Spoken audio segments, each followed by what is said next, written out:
Assalamualaikum warahmatullahi wabarakatuh. Selamat siang Bapak Ibu. Begitu bersyukur alhamdulillah kita panjatkan kehadirat Allah Subhanahu wa taala di mana atas berkah limpahan rahmatnya kita masih diberi kesehatan dan kesempatan untuk bersama-sama di tempat ini Bapak Ibu. Salawat dan salam tercurah kepada junjungan Nabi besar kita Muhammad sallallahu alaihi wasallam, Nabi yang telah membawa kita dari alam kegelapan menuju alam yang terang benderang. Bapak Ibu sekalian, di sini saya ingin berbagi pemahaman dan pengalaman tentang penerapan budaya positif Bapak Ibu. Untuk tujuan kali ini itu mengenai budaya positif Bapak Ibu. Semoga dengan nanti apa yang kita dapatkan hari ini bisa kita sama-sama untuk aplikasikan untuk anak didik kita Bapak Ibu. Pada intinya di sini bukan niat untuk menggurui kita semua Bapak Ibu biar lebih berpengalaman daripada ulun. Di sini cuma kita mau menyatukan persepsi dan kebetulan juga dengan apa yang saya prosesi sekarang Bapak Ibu.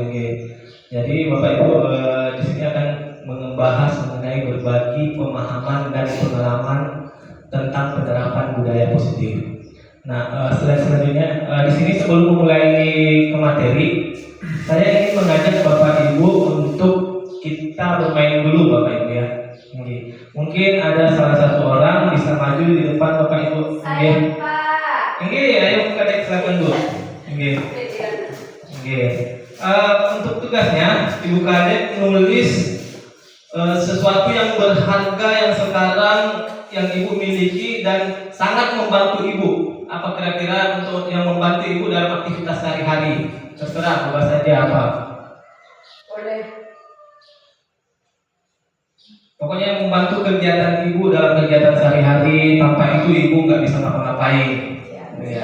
Ya, silakan Bapak Ibu di kertasnya diambil dan digenggam. Ya, kertasnya diambil dan digenggam. Nah, Bapak Ibu yang lain, silakan Bapak Ibu yang lain berusaha untuk membuka kepalan tangannya Ibu Kadek. Apakah dengan rayuan atau maju ke depan sini? Silakan Bapak Ibu, silakan siapa yang mau atau paksa dia untuk membuka kepalan tangan tersebut.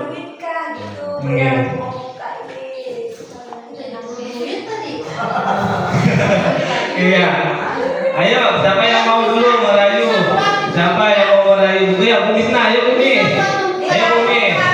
Dirayu kamu pakai kata-kata kamu Mis. Nah. Ayo Bu Mis. Nah. Rayu.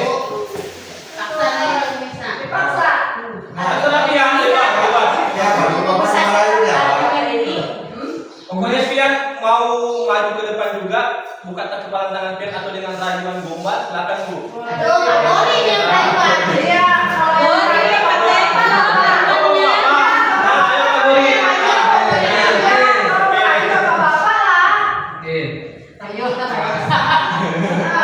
Karena di sini kan berhubung bukan ada berjualan di Shopee itu, mungkin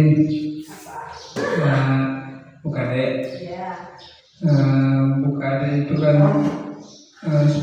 bisa dibilang menjadi panutan untuk kita semua di sini. Ya, yang namanya panutan itu kan harusnya memiliki hati yang gimana ya, yang luas lah. Legowo. Yang namanya legowo kan pasti ada yang namanya kasih sayang kan. Iya. Apalagi kayak saya ini kan baru proses belajar. Iya.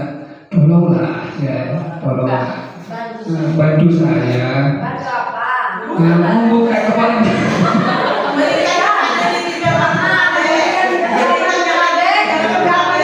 Memberikan genggaman tangan Bukade, karena dengan genggaman tangan itu kami semua di sini berharap dapat tahu apa isi yang ada di genggaman tangan Bukade. Belum. Oh, belum buka. Oke. Ya, bisa, ibu. Jadi gombal bu, dirayu kan? Siapa kak?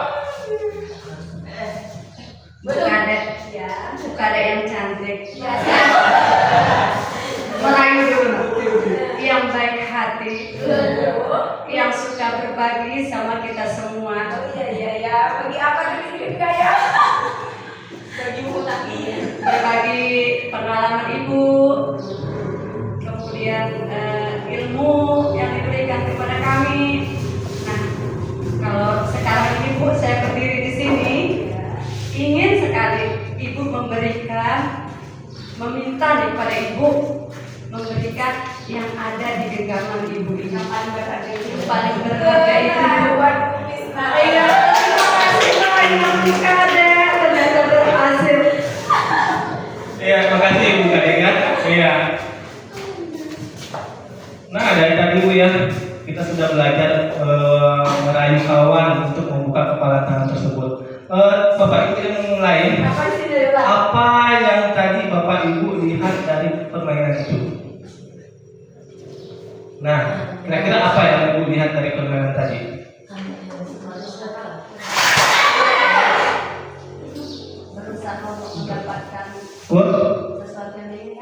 Berusaha untuk mendapatkan sesuatu yang diinginkan. Bu Kadek, saya ingin bertanya tadi yang Ibu tulis apa Bu? Ayah. Apa di situ Bu? Ayah. Ayah aja kak? Oh berbagi ayah aja jadinya. Sesuatu yang berharga kan? Ya, sesuatu yang berharganya Bu Kadek ayah. Nah, dan Bu Tisna berhasil untuk merayu tadi. Apa makna dari permainan tadi Bapak Ibu? Nah, makna dari permainan tadi Bapak Ibu itu sebenarnya kita sendiri yang menentukan pengendalian diri kita Bapak Ibu. Kita yang menentukan Bapak Ibu. Kita maunya seperti apa ke depannya diri kita. Kita maunya gimana ke depannya diri kita yang menentukan jalan kita sendiri Bapak Ibu. Ini kita yang menentukan jalan hidup kita Bapak Ibu. Kita yang berusaha untuk menerapkan apa yang akan kita mau terapkan ke depannya. Sama dengan materi ini Bapak Ibu terkait masalah budaya positif. Jadi budaya positif itu Bapak Ibu seketika dalam hati kita sudah kita niatkan dari awal, berarti ada usaha untuk menggapainya Bapak Ibu. Bisa dilanjut Bu. Nah, dari ini tadi ya Bu untuk pertanyaannya, lanjut Bu di hasil. Nah, untuk hasil kita sendiri yang memegang kontrol atas kepala tangan kita. Apakah kita membuka atau menutup kepala tangan kita, itu bergantung pada diri kita masing-masing sesuai dengan kebutuhan dasar kita saat itu. Nah, ini menurut Dr. Brian Glasser dalam contoh teori ilusi guru mengontrol murid. Pada dasarnya kita dapat memaksa murid untuk berbuat sesuatu jika murid tersebut memiliki untuk tidak melakukannya. Walaupun tampak guru sedang mengontrol perilaku murid, hal demikian terjadi karena murid sedang mengisingkan dirinya dikontrol saat itu. Bentuk guru menjadi kebutuhan dasar yang diberi murid tersebut. Jadi kita ini sebagai pengontrol di dalam pembelajaran Bapak Ibu. Jadi guru itu yang mengontrol untuk proses pembelajaran anak-anak Bapak Ibu. Dan yang kedua, ilusi bahwa semua penguatan positif efektif dan bermanfaat. Penguatan positif atau bujukan adalah bentuk-bentuk kontrol. Segala usaha untuk mempengaruhi murid agar mengulangi suatu perilaku tertentu adalah sesuatu usaha untuk mengontrol murid tersebut. Dalam jangka waktu tertentu, kemungkinan murid tersebut akan menyadarinya dan mencoba untuk menolak bujukan kita, atau bisa jadi murid tersebut menjadi tergantung pada pendapat sang guru untuk berusaha. Sama tadi Bu, terhadap kepala tangan itu, permainan kepala tangan itu, kita berusaha mempengaruhi. Ada yang berhasil dan ada yang tidak berhasil Bu ya. Pak Guru tadi tidak berhasil karena mungkin ada sesuatu, mungkin apakah pengaruh karena jenis kelamin dan sebagainya. Sama dengan ini, anak-anak itu bisa mengambil budaya positif itu tergantung cara kita mempengaruhi anak tersebut Bapak Ibu. Apakah dengan baik atau seperti apa caranya. Nah, itu selanjutnya yang ketiga, ilusi bahwa kritik dan membuat orang merasa bersalah dapat menguatkan karakter. Menggunakan kritik dan rasa bersalah untuk mengontrol murid menuju pada identitas gagal. Mereka belajar untuk merasa buruk tentang diri mereka. Mereka mengembangkan dialog diri yang negatif kadangkala sulit bagi guru untuk mengidentifikasi bahwa mereka sedang melakukan perilaku ini. Karena seringkali guru cukup menggunakan suasana halus untuk menyampaikan pesan negatif. Ini. Jadi maknanya Bapak Ibu ya, pada dasarnya kita yang mengontrol anak-anak maunya seperti apa. Ini. Yang keempat, ilusi bahwa orang dewasa memiliki hak untuk memaksa. Banyak orang dewasa yang percaya bahwa mereka memiliki tanggung jawab untuk membuat murid-murid berbuat hal tertentu. Apapun yang dilakukan dapat diterima selama ada sebuah kemajuan berdasarkan sebuah pengukuran kinerja. Pada saat itu pula, orang dewasa akan menyadari bahwa perilaku memaksa tidak akan efektif untuk jangka waktu panjang dan sebuah hubungan permusuhan akan terbentuk. Jadi dalam proses mendidik anak-anak kita, Bapak Ibu, kita nggak boleh memaksa anak-anak kita, kamu harus gini loh, nggak boleh. Nah, kita makanya dalam proses pembelajaran itu atau dalam proses mendidik anak-anak itu dibutuhkan peran kontrol kita sebagai seorang manajer, Bapak Ibu. Kita yang mengontrol anak-anak, kita mau lihat apa sih maunya anak-anak dan dia sendiri yang membangun karakter untuk dirinya sendiri, Bapak Ibu. Kita sebagai guru cuma tinggal menunjukkan jalan yang terbaik untuk mereka. Gitu. Selanjutnya, nah di sini Bapak Ibu, stimulus respon. Bagaimana seorang bisa berubah dari paradigma stimulus respon kepada pendekatan teori kontrol. Ini menurut Stephen R. Covey. Stimulus respon itu realita kebutuhan kita sama. Nah, sedangkan teori kontrolnya realita kebutuhan kita berbeda. Nah, selanjutnya semua orang melihat hal yang sama. Nah, sedangkan teori kontrolnya setiap orang memiliki gambaran berbeda. Selanjutnya kita mencoba mengubah orang agar berpandangan sama dengan kita. Terus teori kontrolnya kita berusaha memahami pandangan orang lain tentang dunia. Perilaku buruk dilihat sebagai suatu kesalahan. Teori kontrolnya semua perilaku memiliki tujuan. Orang lain bisa mengontrol saya, hanya ada yang bisa mengontrol diri Anda. Saya bisa mengontrol orang lain, Anda tidak bisa mengontrol orang lain. Pemaksaan ada pada saat kedudukan gagal. Kolaborasi dan konsekuensi menciptakan pilihan-pilihan baru. Model berpikir menang atau kalah, sedangkan teori kontrolnya model berpikir menang-menang. Nah, saya ingin bertanya kepada Bapak Ibu, apa yang Bapak Ibu lihat dari atas antara perbedaan stimulus respon dengan teori kontrol? Mungkin ada yang bisa menjawab. Stimulus respon itu apa, Bu? Stimulus apa? Nah, bukannya stimulus apa, Bu? Stimulus respon dengan teori kontrol beda, maksudnya di sini beda. Iya. Ya, kalau kita memberikan stimulus respon kepada anak-anak, kebiasaannya kita menganggap bahwa kebutuhan anak-anak itu sama. Iya. Itu kita menganggap oh di kelas ini sama semua nih. Kita nggak tahu bahwa kebutuhan dasar anak itu berbeda. Nah, itu berarti kita memandang bahwa anak-anak itu melalui stimulus respon. Iya. Tapi kalau kita memandang anak-anak itu kebutuhannya berbeda, kita menganggap kita berpandangan kepada teori kontrol. Iya. Seperti itu, Pak. Jadi melihat dari stimulusnya dengan teori dia, kalau stimulus itu rangsangan kepada anaknya. Rangsangan kepada anak, kita menganggap bahwa anak itu sama di kelas itu. Iya. Nah, itu namanya stimulus responnya kita itu sama semuanya. Jadi anak-anak kalau bisa semua. Iya. Nah, di teori kontrol ini tidak, dia itu menganggap bahwa semua itu berbeda. Iya. Makanya kita tidak boleh memaksakan anak itu harus bisa dimanfaatkan nih gitu enggak. Iya. Tapi kita hanya bisa menunjuk sampai kemampuannya di mana. Di mana saja, betul ya. Jadi sama, Bu ya. Makanya untuk stimulus respon dan teori kontrol ini, stimulus itu rangsangan kepada anak-anak, Bapak Ibu. Dan terbalik dengan teori kontrol. Teori kontrol itu kebutuhannya anak-anak dia. Ya, kebutuhan anak-anak kita tahu sendiri itu berbeda-beda. Nah, dan jangankan anak-anak, Bapak Ibu, kita aja kebutuhannya berbeda-beda. Makanya di teori kontrolnya itu mempertegas sebenarnya, Bu ya, untuk apa yang dimaksud dengan apa yang dibutuhkan oleh anak-anak. Jadi seperti itu. Oke, lanjut, Bu. Nah, disiplin positif. Bapak Pendidikan Ki Hajar Dewantara menyatakan bahwa di mana ada kemerdekaan, disitulah harus ada disiplin yang kuat. Sungguh pun disiplin itu bersifat self-disiplin, yaitu kita sendiri yang mewajibkan kita dengan sekeras-kerasnya. Tetapi itu salahnya, sebab jika kalau kita tidak cakap melakukan self-disiplin, wajiblah penguasa lain mendisiplinkan diri kita. Dan peraturan demikian itulah harus ada dalam suasana yang merdeka. Ini Ki Hajar Dewantara, Bapak Ibu, bahwa pembiasaan disiplin itu dimulai dari diri kita sendiri, Bapak Ibu, dan lambat laun akan apa yang kita tanamkan untuk diri kita, pembiasaan itu anak-anak akan mengikuti, Bu ya, Bapak Ibu ya. Ini makanya berada dari diri kita sendiri, Bapak Ibu. Bisa dilihat. Nah, untuk disiplin internal diri dapat membuat seorang menggali potensinya menuju kepada sesuatu tujuan, sesuatu yang dihargai dan bermakna. Dengan kata lain, disiplin diri juga memberi bagaimana cara kita mengontrol diri dan bagaimana menguasai diri untuk memilih tindakan yang mengacu pada nilai-nilai yang kita hargai.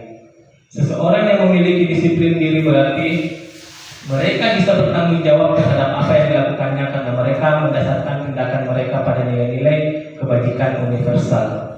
Nah, saya ingin bertanya kepada Bapak Ibu, kira-kira kalau anak-anak tidak memiliki sifat disiplin positif, apakah bisa melaksanakan tanggung jawabnya atau tidak? Pasti tidak ya. Ini berarti teori ini betul adanya. Ini.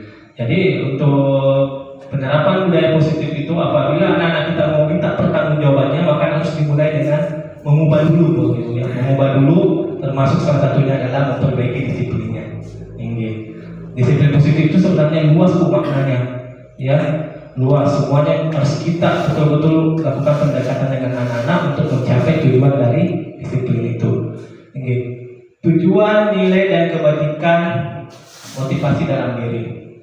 Dr. William Glasser pada teori kontrol pada tahun 1994 menyatakan bahwa setiap perbuatan memiliki suatu tujuan, dan selanjutnya Diane Gosen 1998 mengukuhkan bahwa dengan mengaitkan nilai-nilai kebajikan yang diyakini seorang maka motivasi intrinsiknya akan terbangun sehingga menggerakkan motivasi dari dalam untuk dapat mencapai tujuan yang diinginkan. Ini nilai-nilai kebajikan. Nilai-nilai kebajikan itu terdiri dari beriman kepada Tuhan, beriman bertakwa kepada Tuhan Yang Maha Esa dan berakhlak mulia, mandiri, bernalar kritis, berkebinekaan global, bergotong royong, kreatif. Ini sudah mengarah ke pemikiran dimensi perubahan doktrin pelajar Pancasila, Bapak Ibu. Pada dasarnya, jika kita sudah berpegang teguh pada profil pelajar dimensi profil pelajar Pancasila itu, insya Allah kita akan menginginkan murid yang kita inginkan, Bapak Ibu. Nah, motivasi perilaku manusia itu ada beberapa motivasinya. Pertama, untuk menghindari ketidaknyamanan atau hukuman. Apa akan terjadi apabila anak saya tidak melakukannya? Yang kedua, untuk mendapatkan imbalan atau penghargaan dari orang lain. Apa yang akan saya dapatkan apabila saya melakukannya? Untuk menjadi orang yang mereka inginkan dan menghargai diri sendiri dengan nilai-nilai yang mereka percaya. Akan menjadi orang yang seperti apabila saya melakukannya. Nah, ini motivasi perilaku pada manusia, Bapak Ibu. Nah, ini restitusi sebuah cara untuk menanamkan disiplin positif pada murid. Mungkin dia baru pertama kali mendengar kata restitusi, Bapak Ibu ya. Nah, restitusi ini sebenarnya pemecahan sebuah masalah, Bapak Ibu. Anak-anak yang memecahkan segala masalah di sekolah atau pada diri sendiri mereka yang memecahkan dan membuat sendiri komitmen untuk dirinya sendiri, Bu ya. Nah, restitusi adalah proses menciptakan kondisi bagi murid untuk memperbaiki kesalahan mereka sehingga mereka bisa kembali pada kelompok mereka dengan karakter yang lebih kuat. Restitusi juga adalah proses kolaboratif yang mengajarkan murid untuk mencari solusi untuk masalah dan membantu murid berpikir tentang apa seperti yang mereka inginkan dan bagaimana mereka harus memperlakukan orang lain. Restitusi membuat murid menjadi lebih memiliki tujuan disiplin positif dan memulihkan dirinya setelah berbuat salah. Penekanannya bukanlah pada bagaimana berperilaku untuk menyenangkan orang lain atau menghindari atau ketidaknyamanan, namun tujuannya adalah menjadi orang yang menghargai nilai-nilai kebajikan yang mereka percayai. Makanya dalam permasalahan anak-anak Bapak Ibu, kita diwajibkan untuk melakukan pemecahan masalah melalui restitusi, Bapak Ibu. Jadi anak-anak sendiri yang menceritakan bagaimana permasalahannya, apa yang mereka hadapi, apa alasannya dia melakukan itu, dan dia sendiri yang membuat komitmen untuk dari permasalahan tersebut. Dia akan membangun komitmen. Di mana letak posisi sebagai guru pada saat permasalahan institusi tersebut? Guru sebagai manajer, dia yang akan mengarahkan siswa tersebut, ya. Nggih. Nggih. Nah, Dr. William Glasser, menurut Dr. William Glasser, institusi diri adalah cara yang paling baik dalam institusi. Diri murid belajar untuk mengubah kebiasaan dari kecenderungan untuk mengomentari orang lain menjadi mengomentari diri sendiri. Nah, jadi pada saat institusi itu, Bu, anak-anak itu yang mengomentari dirinya sendiri.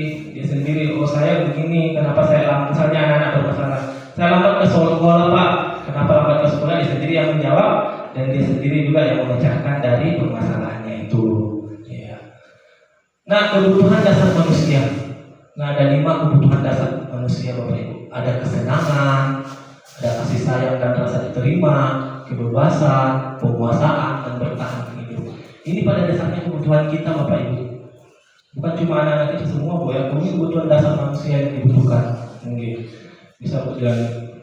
Nah, ini saya ingin mengajak Bapak Ibu. Ini ada contoh kasus di atas. Kira-kira kalau Ibu menelaah, ini masuk kebutuhan yang mana pada diri kasus di atas? Oke, silakan dibaca. Dinda, seorang anak kelas 3 SD, begitu tiba di rumah, sepulang dari sekolah menangis dan mengadu pada ibunya bahwa dia dibenci pada ibu rani gurunya. Menurut Anda, kebutuhan apa yang berusaha dipenuhi oleh Dinda jika jawabannya seperti ini? Ibu guru bilang, aku tidak boleh bersenandung waktu mengerjakan tugas. Katanya kelas harus tenang, tidak ada suara. Kan enggak seru jadinya. Kira-kira itu kebutuhan apa, Bu, yang dibutuhkan Dinda? Kebebasan. Kebebasan apa kesenangan? Hah? Ya, yang jawab kebebasan siapa? Kenapa bisa kebebasan?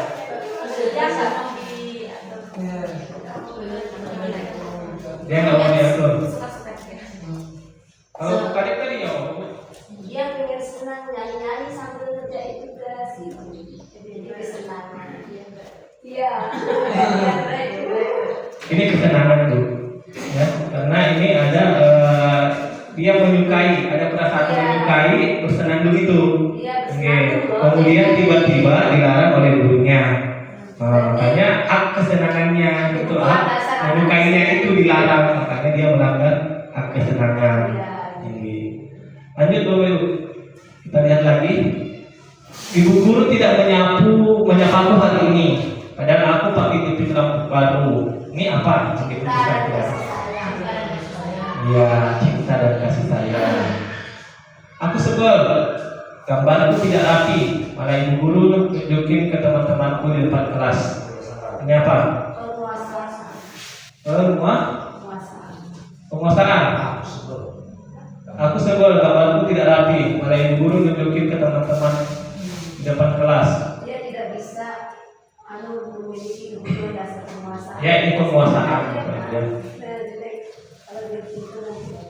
Nah, selanjutnya aku bosan. Masa belajarnya cuma gitu-gitu aja, dengerin guru aja. Ini apa? Aku bosan. Kesenangan apa kebebasan? Aku bosan. Masa belajarnya cuma gitu-gitu aja, dengerin guru aja. Yang jawab kebebasan siapa? Aku kebebasan. Yang jawab kesenangan? Kenapa, Bu? Yang jawab apa yang dia lihat dari kasus di atas? Dari aku bosannya itu, Pak. Gak bebas Mengekspresikan dirinya. Yang jawab kesenangan? dia pengen belajar sesuatu yang lain gitu. Kalau belum lebih cenderung kebebasan, bukan di sini ada juga untuk kebebasan pada dirinya. Nggak ada sesuatu yang disukai di sini dalam kasusnya. Makanya dia termasuk dalam kebebasan. Lanjutnya, Bu. Nah, 5 posisi kontrol yang harus dimiliki oleh seorang guru, Bapak Ibu.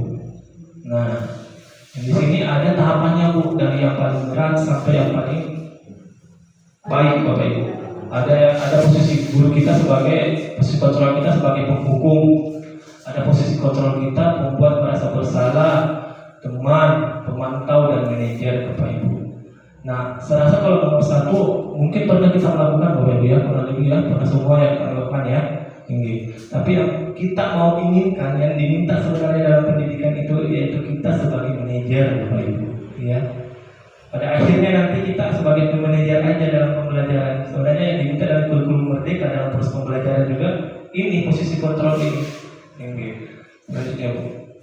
Nah, penghukum kita lihat satu-satu ya. Guru-guru yang menerapkan posisi penghukum akan berkata, patuhi aturanku, ya, patuhi aturan saya, atau awas, kamu selalu saja salah, pasti selalu yang terakhir selesai. Guru seperti ini senantiasa percaya hanya ada satu cara agar pembelajaran bisa berhasil, yaitu dengan cara diri sendiri menghukum. Makanya misalnya dalam proses pembelajaran kan, termasuk saya pribadi masih menerapkan sebenarnya juga ini. Kalau anak-anak tak menyelesaikan tugasnya kan, saya harus berdiri di depan, kaki, nggak dipungkiri Bu, memang bisa terjadi kita dan memang rata-rata kita pakai ini konsep ini. Penghukum nada suara ini, penghukum selalu menggunakan nada suara tinggi, bahasa tubuh, mata melotot, dan jari-jari menunjuk menghadapi. Terhambat lagi pasti terlambat lagi, lalu datang terlambat. Apa bisa datang tepat waktu ya, selalu seperti itu ya. Pakai nada tinggi ya. Nah, tanyakan kepada diri Anda bagaimana perasaan murid bila guru berbicara seperti itu. Dasar muridnya datang. Nah, sekarang sebenarnya kita sudah bisa menelaah diri kita, posisi kita sekarang berada di posisi kontrol mana untuk sekarang ini, ya kan? Selanjutnya Bu. Nah, kemungkinan murid marah dan menendam atas bersifat agresif. Bisa jadi sesudah kembali duduk murid tersebut akan mencoret-coret bukunya atau meja tulisannya lebih buruk lagi. Sepulang sekolah murid melihat motor atau mobil Bapak Ibu guru akan menggores kendaraan tersebut dengan bangku. Ini Bu ya, dampak dari apa yang kita lakukan Bu. Iya. Ini dampak dari penghukum itu. Nah, pembuat merasa bersalah ini posisi kontrol yang kedua Bapak Ibu. Nah, pada posisi ini biasanya guru akan bersuara lebih lembut. Pembuat merasa bersalah akan menggunakan keheningan yang membuat orang lain merasa tidak nyaman, bersalah atau rendah diri.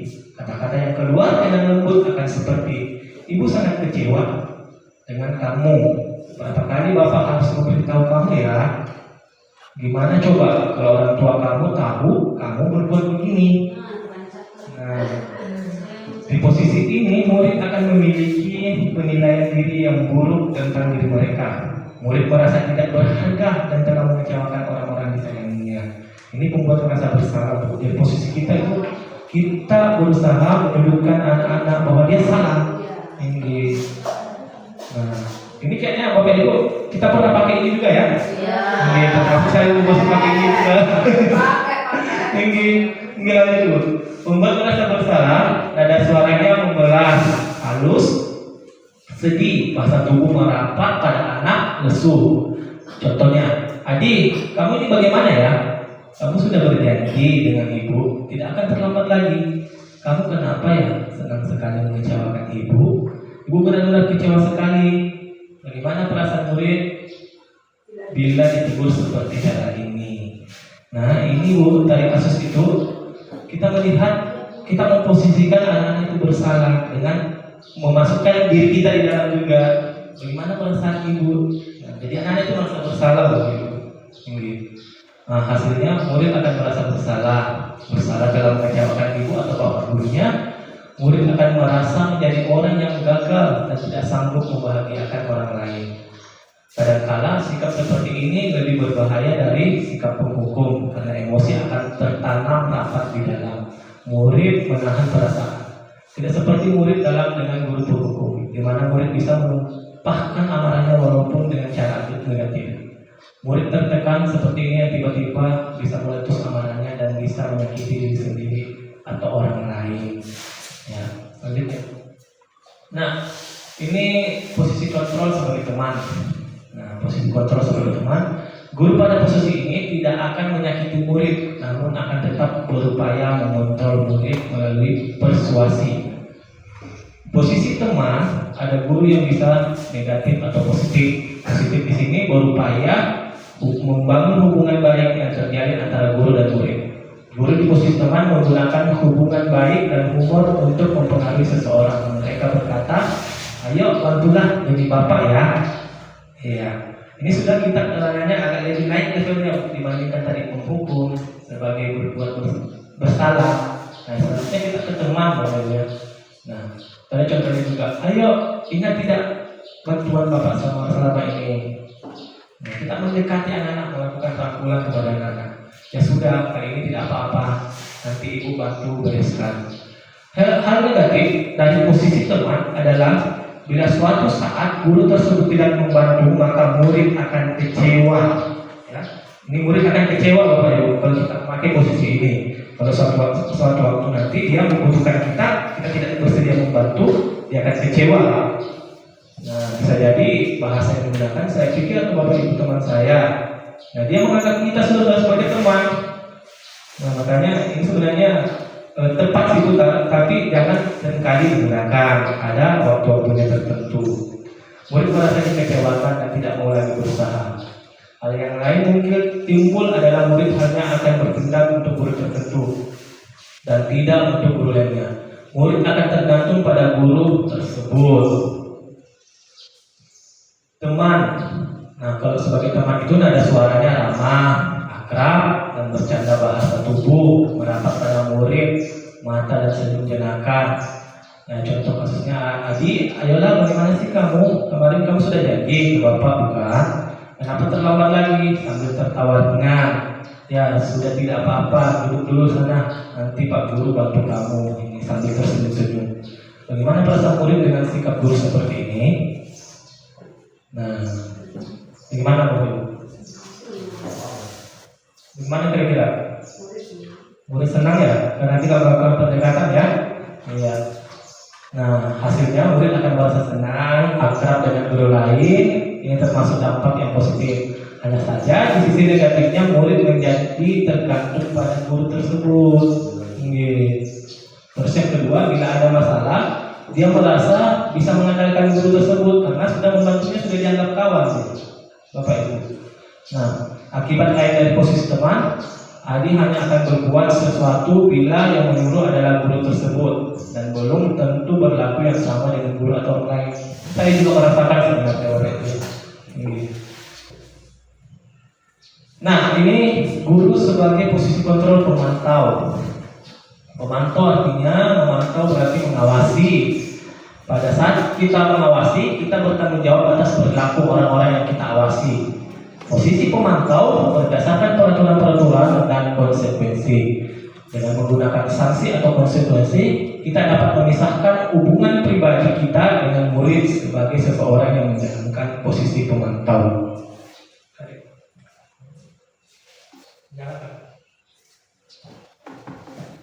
Seorang pemantau sangat mengandalkan perhitungan, catatan data yang dapat digunakan sebagai bukti atas perilaku seseorang.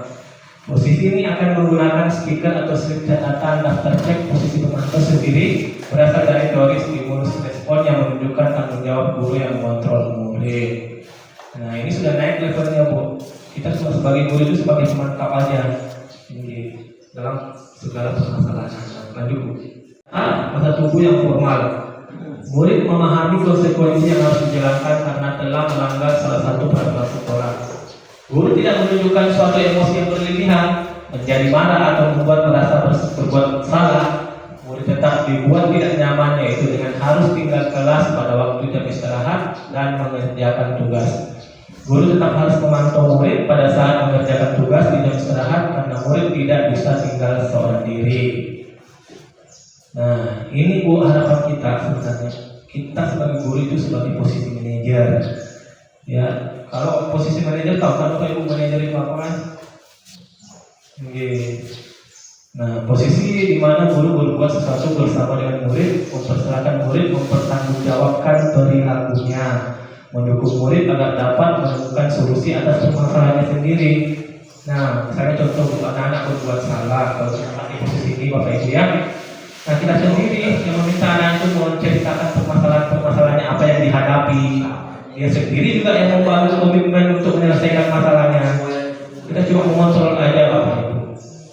Memiliki keterampilan di posisi teman maupun pemantau, dan dengan demikian bisa jadi waktu tertentu kembali kepada kedua posisi tersebut bila diperlukan.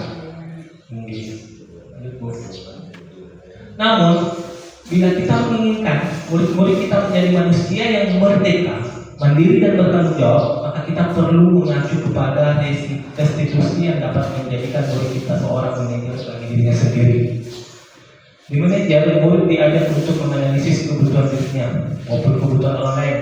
Di sini penekanan bukan pada kemampuan membuat konsekuensi, namun dapat berkolaborasi dengan murid bagaimana memperbaiki kesalahan yang ada.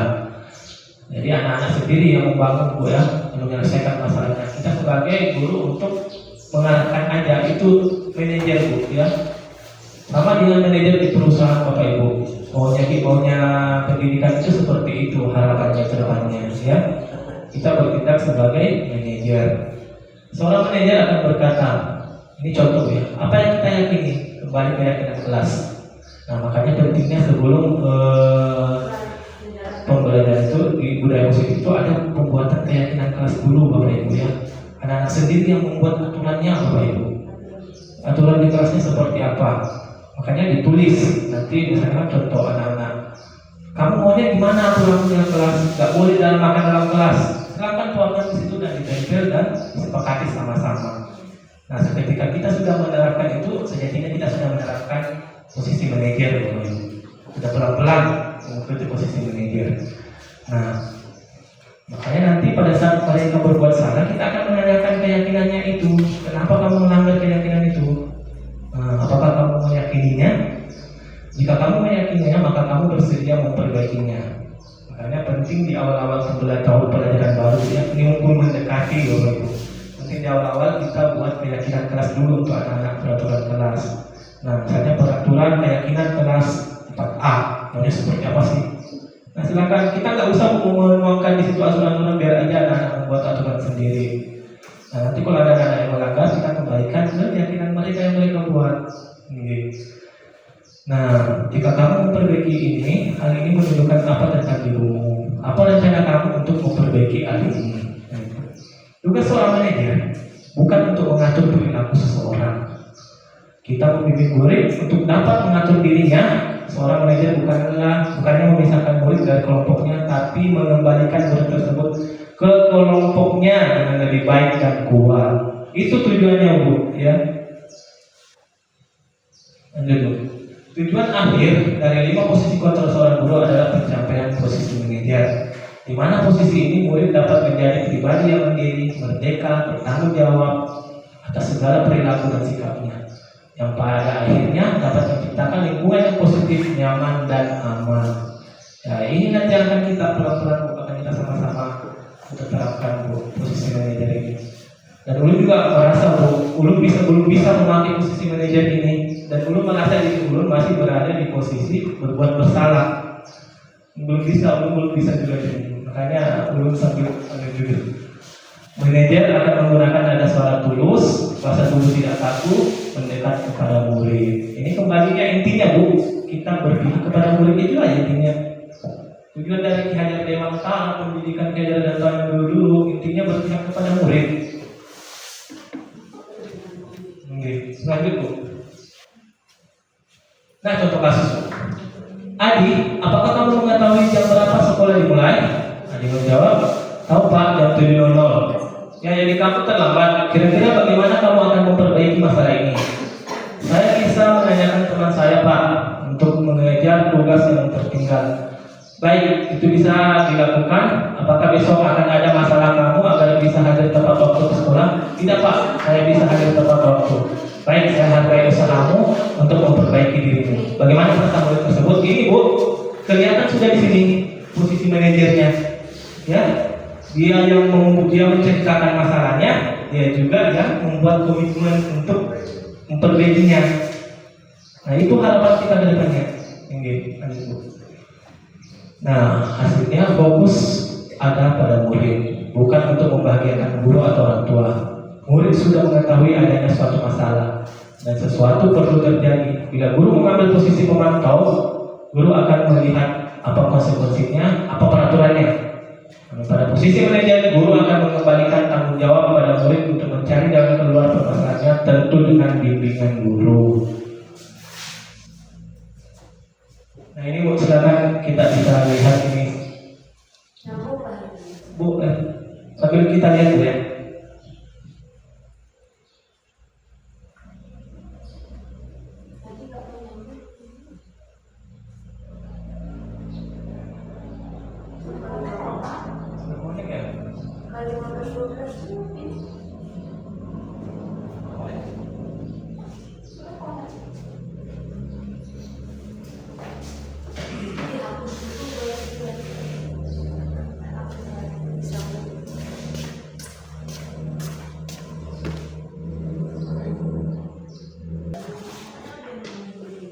Mengapa keyakinan kelas?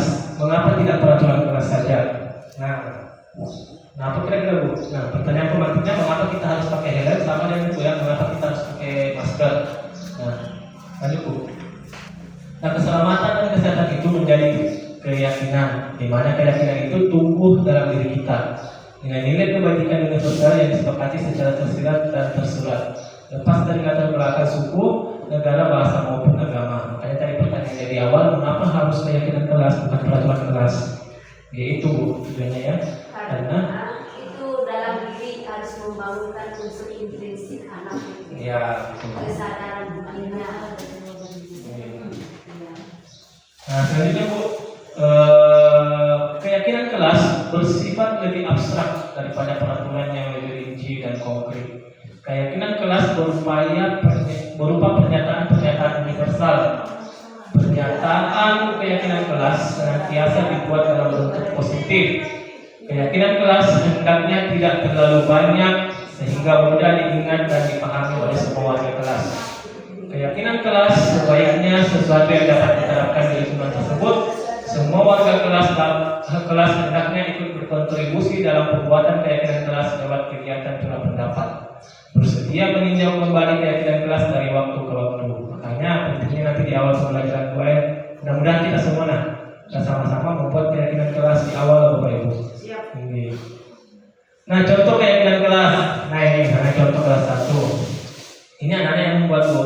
Setiap anggota kelas perlu belajar. Nah, setiap anggota kelas perlu senang. Setiap anggota kelas perlu melakukan tugas. Setiap anggota kelas perlu saling menghargai. Nah, ini misalnya contoh Bu ya, di atasnya sebuah contoh Bu. Sama nanti ke depannya kita mengharapkan anak-anak, lihat aja anak-anak maunya seperti apa nanti membuat keyakinan kelasnya.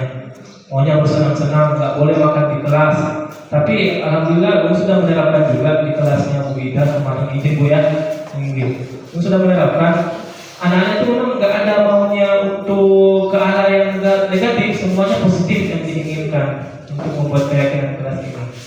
Nah, sama dengan makanya kalau kita ke peraturan itu lebih agak kasar Bu ya, sebenarnya agak Peraturan itu ini. dibuat oleh guru. Iya.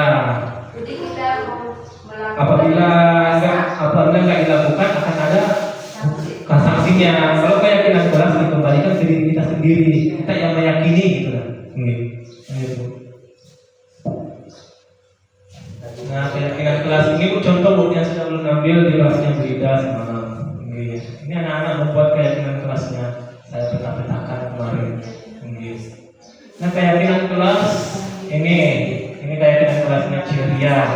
Disiplin waktu, ini contoh ya, siswa masuk kelas tepat waktu, berbaris di teras, kelas menyanyikan lagu kebangsaan dan lagu yang dapat memotivasi pembelajaran di kelas. Bu. Bersikap dan bertindak positif, membuang sampah pada tempatnya, memakai kaos kaki selama di sekolah, mendapat sepatu saat di dalam kelas, meletakkan sepatu di dalam sepatu, menjaga kebersihan kelas termasuk meja dan dinding kelas, selalu semangat dalam pembelajaran, menolong teman yang memerlukan bantuan, selalu menciptakan kedamaian antar teman dalam kelas. Nah, penerapan segitiga institusi. Nah, setelah kita membangun pada akhirnya nanti kita juga akan menerapkan ini Bapak Ibu, penerapan segitiga restitusi. Segitiga restitusi itu adalah suatu proses dialog yang dijalankan oleh guru atau orang tua agar dapat menghasilkan murid yang mandiri dan bertanggung jawab. Ini tadi Bapak. Nah, kesimpulan Bu untuk budaya positif.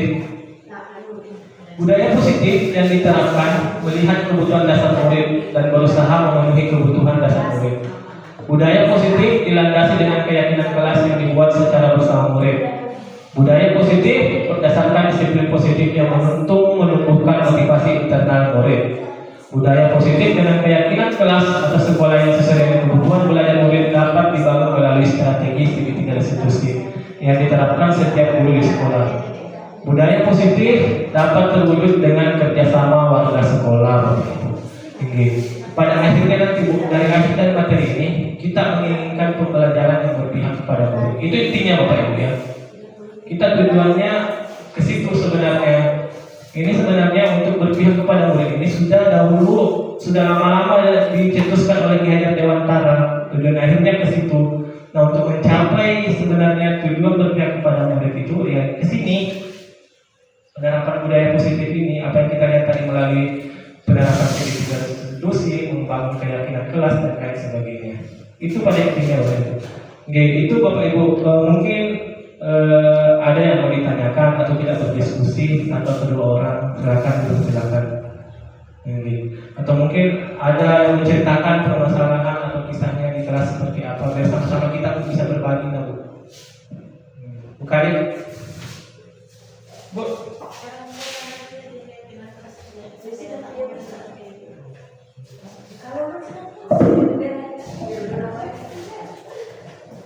Jadi gini Pak Adi, cara membuat keyakinan kelas itu, di situ kan anak kita minta menulis masing-masing.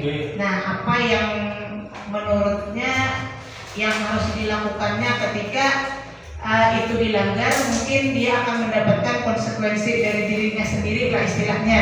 Nah, ada beberapa kan biasanya sama tuh yang ditulis anak. Nah, yang kita tulis di dinding itu kan biasanya kita simpulkan dulu jadi satu, apa itu kesepakatan kelas anak tadi satu-satu kita tempelkan di mading tadi aja bahwa itulah janji dirinya masing-masing. Nah, kalau misalkan kita simpulkan dari beberapa tadi, mungkin ada juga di situ yang itu lain kesepakatanku kemarin. Nah, berarti aku tidak terima kalau aku dilakukan yang seperti ini karena aku tidak merasa menyepakati itu misalnya. Nah, atau bagaimana caranya?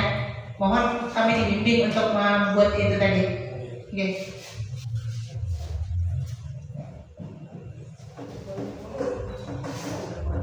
Ya ini saya bisa jawab ya, nanti bisa diluruskan ini. Oke. Untuk membuat keyakinan kelas Bapak Ibu, makanya sebelum diawalkan posisikan diri kita sebagai manajer, ya posisikan diri kita sebagai manajer dalam pembelajaran. Jadi kita pertama itu mengarahkan dengan siswa dalam proses pembuatan keyakinan kelas, apapun yang dibuat oleh temanmu itu harus kita tenangkan dulu ke anak-anak. Apapun yang dibuat oleh temanmu itu yang memang harus disepakati di kelas ini seperti itu. Menumbuhkan keyakinan dulu ke semuanya Bapak Ibu bahwasanya keyakinan kelas ini semuanya ke arah yang lebih positif, bukan ke arah yang negatif. Makanya di awal itu kita menumbuhkan itu, memposisikan diri sebagai manajer dalam pembelajaran. Terus tadi terkait masalah banyak bermacam-macam Bu ya, keyakinannya ada yang ini, ada yang itu.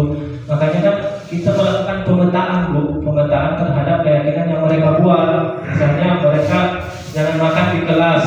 Nah, semua kan dikumpulkan jadi satu, kita tarik kesimpulan di situ. Itu berupa kesimpulan di akhir Bu. Dan nanti di akhirnya kita kembalikan ke semua anak, kamu siap tidak mengikuti keyakinan ini? Itu pada intinya Bu.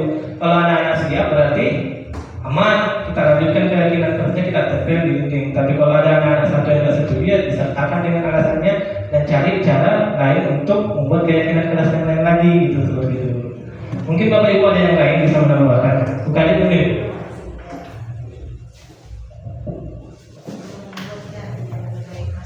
Terima kasih Pak atas kesempatannya. Di sini mungkin saya menambahkan sedikit. Untuk membuat keyakinan kelas itu Bu, per poin, banyak poinnya nggak apa-apa gitu. Yang penting nggak sama. Misalnya si A bilang jangan berlari di kelas, terus si B bilang jangan main bola di kelas, kan seperti itu banyak tuh. Misalnya satunya bilang harus pakai kaos kaki di kelas. Nah ini kayaknya kesepakatan Bu Satria dari dulu di kelas 3. Itu kan bisa kita kelompokkan. Tadi yang jangan berlari sama bermain bola itu kan membuat keributan sebenarnya di kelas.